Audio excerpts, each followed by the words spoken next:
Yan yung mismong sinasabing kubol ni Tonico. Ganyan na lang yung itsura niya. Tabing lang siya ng kumot. Sa likod niya mga kumot, nandun yung kama. Next. Ayan yung kama ni Tonico. So, visible pa yung ice pick na bali dun sa may ibabaw, sa may...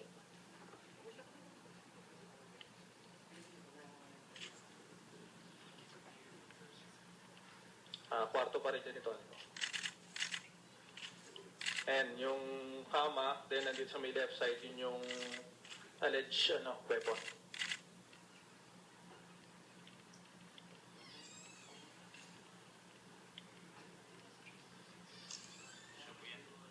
Sir, yun po, pwede ba natin balikan yun? Ano po yun, sir?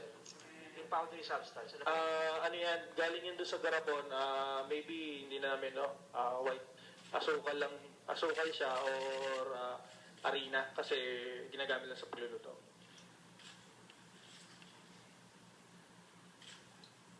Ayan pa rin, kama pa rin. Ayan yung alleged weapon na ginamit ni Clarence.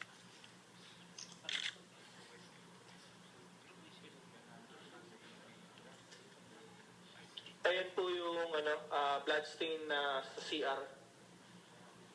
Nakita namin sa CR. Sa pintuan, bloodstains.